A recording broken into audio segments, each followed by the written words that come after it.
está con nosotros Luis Cabezas Cler. Bienvenido, un gusto tenerlo aquí. Estamos en la época de presentación de estados financieros para todas las sociedades. ¿Nos podría informar, señor Cabezas Cler, cuándo pueden presentar los documentos y cuáles son todos los anexos y formalidades? Bueno, los pudieron haber presentado desde el 2 de enero.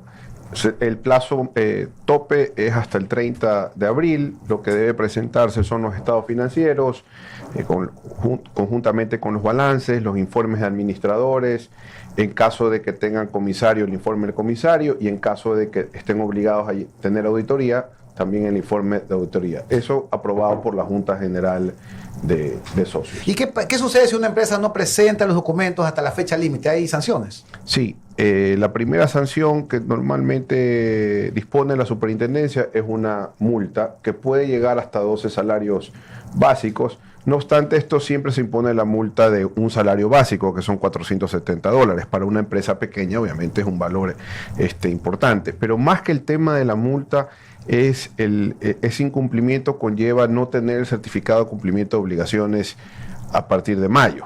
Entonces eso podría complicar a la empresa en el sentido de que si va, por ejemplo, a solicitar un crédito a un banco, no se lo van a otorgar porque no tiene el certificado de cumplimiento de obligaciones.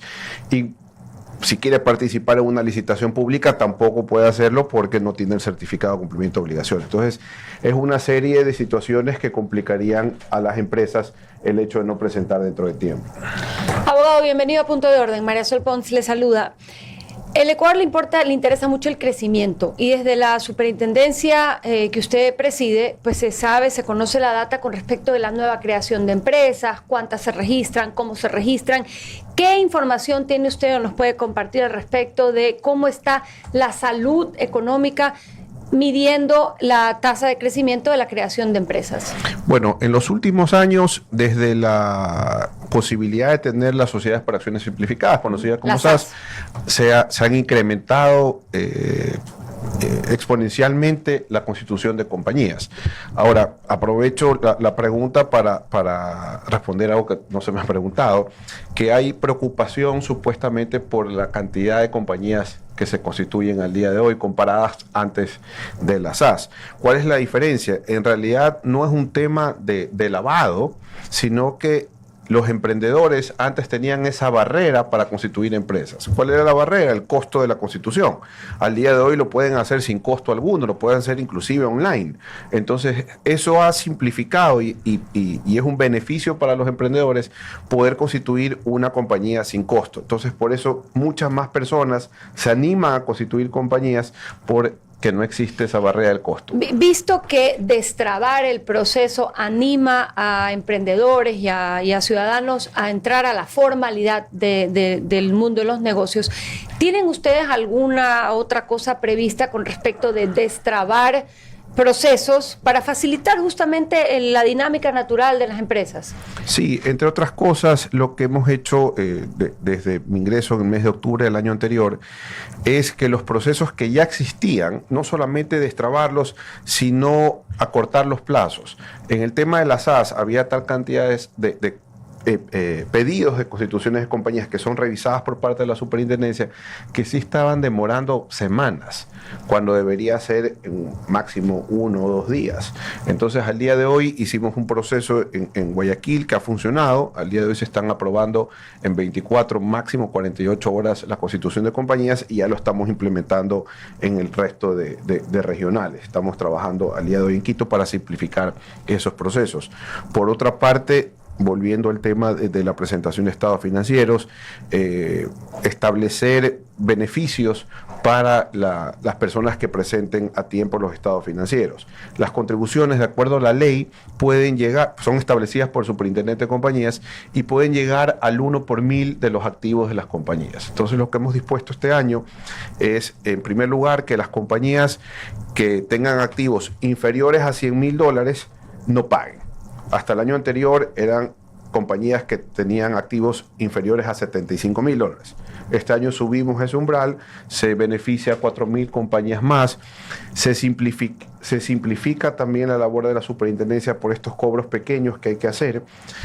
No afecta las contribuciones en gran forma a la superintendencia, pero es un beneficio para las sociedades, es un problema más.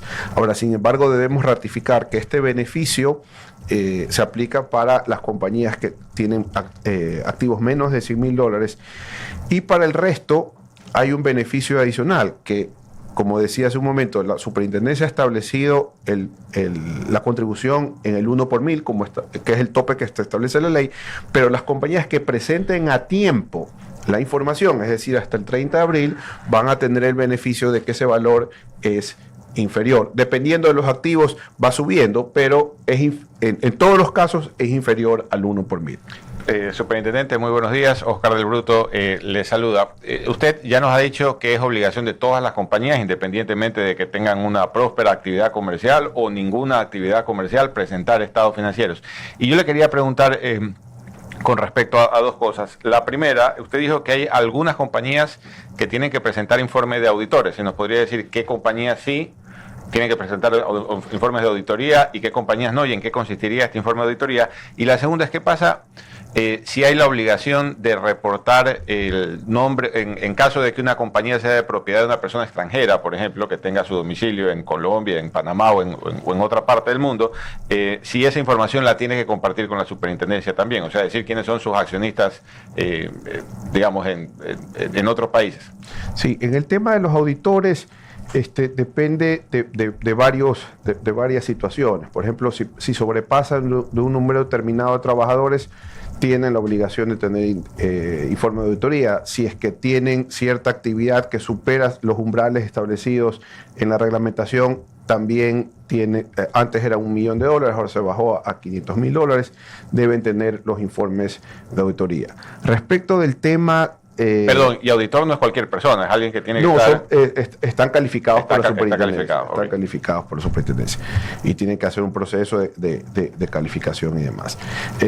Respecto a la segunda pregunta de las compañías que tienen como accionistas a su vez a otras compañías, cuando son extranjeras tienen que presentar la información de los accionistas de esas compañías extranjeras, y a su vez, si esas accionistas extranjeras son otras compañías, hay que presentar la información hasta llegar a las personas naturales. Lo que se pretende es determinar quiénes son los socios de esas compañías. La única excepción establecida en la ley son las compañías que cotizan en bolsa. Claro. Pero de ahí hay que presentar la información hasta llegar. Y una pregunta más, superintendente. ¿Para qué sirve? Porque de repente esto me están preguntando. ¿Para qué hace la superintendencia con esta información? Es decir, ¿para qué le sirve a la superintendencia tener los estados financieros de una compañía?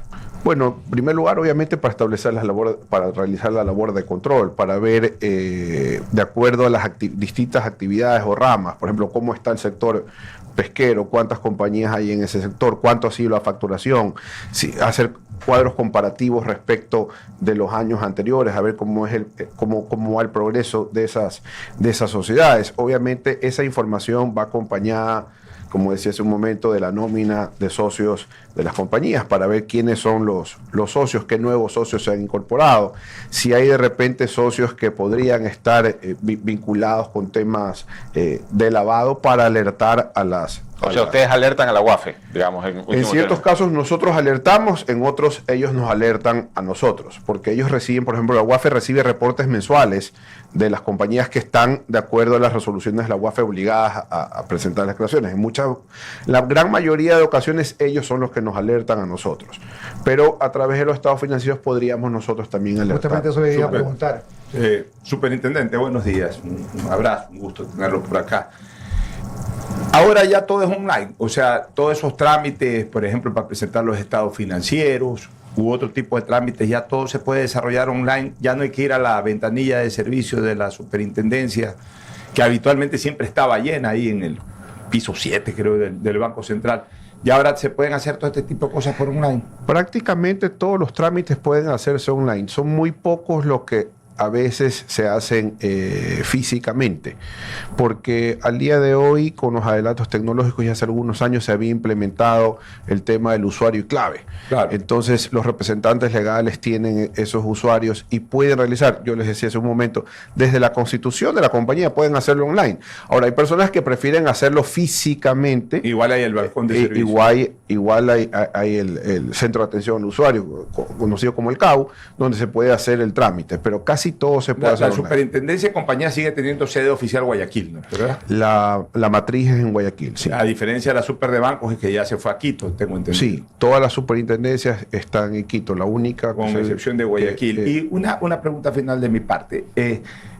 La diferencia que hay entre lo que ahora se llama SAS, de la sociedad anónima, para que la gente lo tenga claro.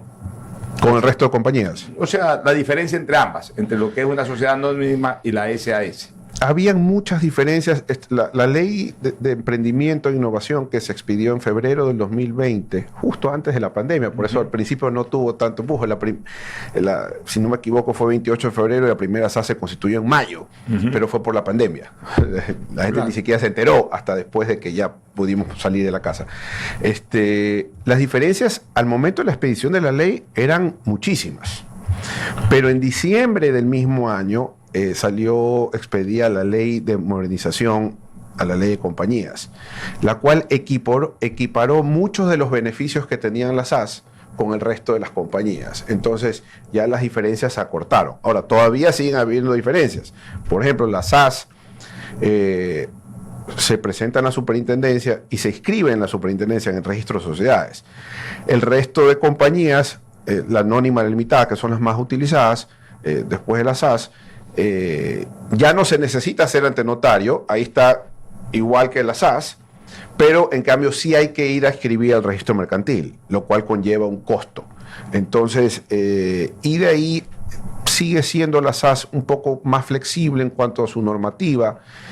Hay cierto sector que todavía sigue atacando a la SAS porque no comprenden que se constituya una compañía por instrumento privado. Al día de hoy todas se constituyen por instrumento privado, pero hay cierto sector que dice no, tiene que ser por escritura pública, con lo cual personalmente yo estoy en desacuerdo. O sea, hay que facilitar las cosas. Tengo una última inquietud. Cuando la super de compañías detecta una irregularidad en un balance, ¿cuál es el procedimiento a seguir? ¿Se lo comunica directamente a la UAFE o actúa particularmente en el ámbito penal?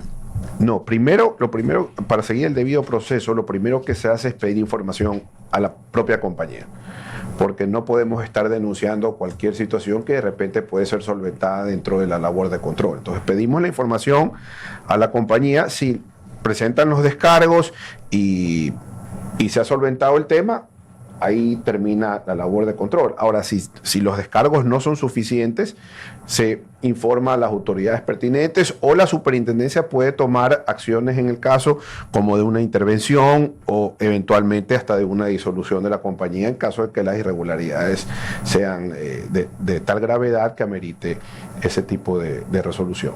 Muchísimas gracias al superintendente de compañías, valores y seguros y al presidente de la Función de Transparencia y Control Social, Luis Cabezas Cler, por esta entrevista. Muchísimas gracias. Gracias a ustedes. Bueno, el éxito empieza con la ubicación correcta. Numa Parque Empresarial se encuentra en el nuevo San Borondón, con acceso directo a las principales vías de comercio del país. Ofi Bodegas, terrenos industriales,